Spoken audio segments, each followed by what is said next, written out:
Vamos fazer uma viagem no tempo? Meados do século XX. O mapa do Brasil tinha, assim, um coração vasto e desconhecido, um imenso espaço em branco mesmo. E foi para desbravar essa última fronteira que nasceu uma das aventuras mais audaciosas da nossa história, a Expedição Roncador Xingu. E o guia para essa jornada não podia ser melhor, né? O próprio diário de bordo dos exploradores, os irmãos Vilas Boas.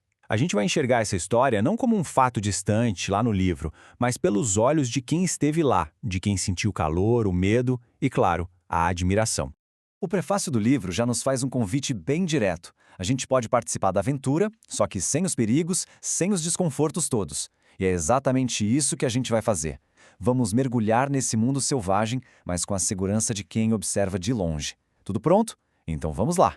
Bom, aqui está o nosso roteiro. A gente começa com a marcha para o oeste, depois conhece os Homens do Sertão, aí testemunha o tenso primeiro contato no Xingu, mergulha a fundo em mitos, espíritos e lendas e, por fim, a gente tenta entender o mundo transformado, que foi o resultado de tudo isso.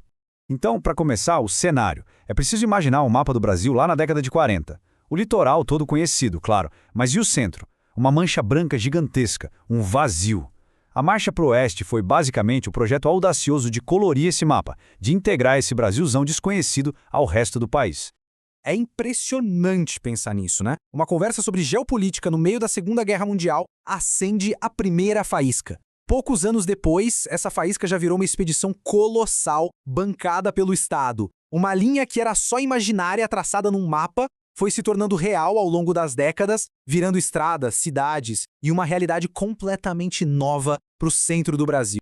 Todo grande projeto tem uma figuraça por trás. E aqui, essa figura era o ministro João Alberto. Um homem de visão, sem dúvida nenhuma. Mas, quando o assunto era os detalhes, digamos que ele tinha um estilo bem particular. E tem uma história que ilustra isso perfeitamente. Imagina só a cena, um pacote com 500 contos de réis, o que era uma fortuna, assim, inimaginável, rasga no meio de uma viagem. Sem nem piscar, o ministro arranca um maço de 50 contos, deixa no balcão de uma pensão na pequena Caiapônia para cobrir as despesas e só fala para o assessor: pega o recibo. 50 contos. Esse nível de improviso e, sei lá, de desapego com o dinheiro era bem a cara do começo dessa empreitada monumental.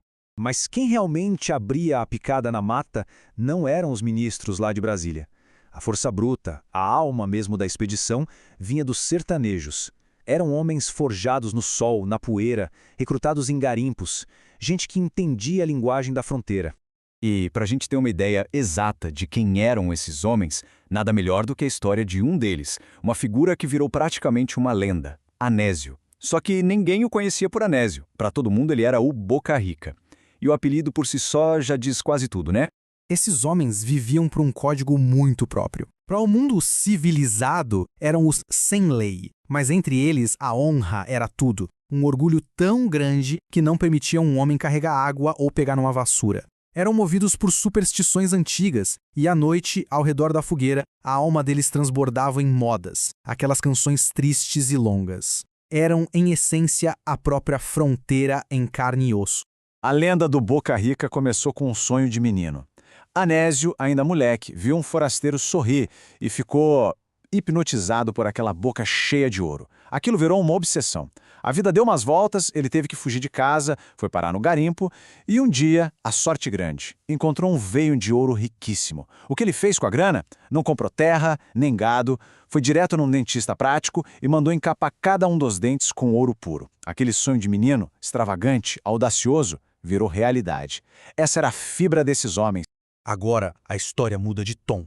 A gente deixa o mundo dos sertanejos para trás e entra no coração da expedição, no momento que definiria todo o seu legado, o primeiro contato com os povos isolados do Xingu. Um encontro que seria, ao mesmo tempo, um milagre e uma tragédia.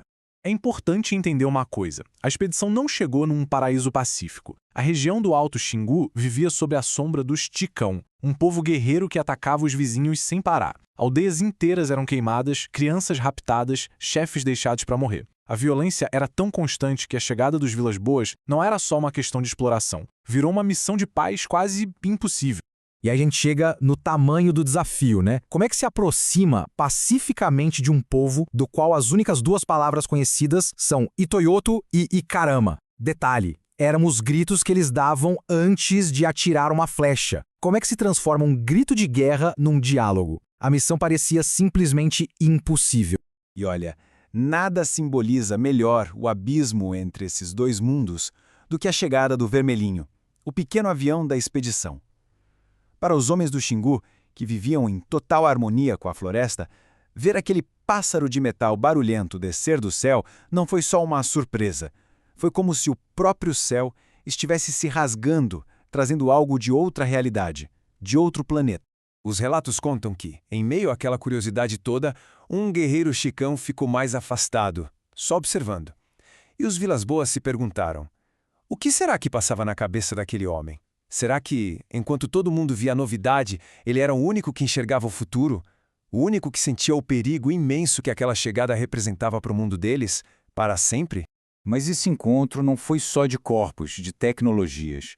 Foi também um encontro de almas, de universos espirituais. Porque tanto o sertanejo quanto o indígena não andavam sozinhos na mata, de jeito nenhum. Eles caminhavam ao lado de seus mitos, de seus espíritos e dos seus medos.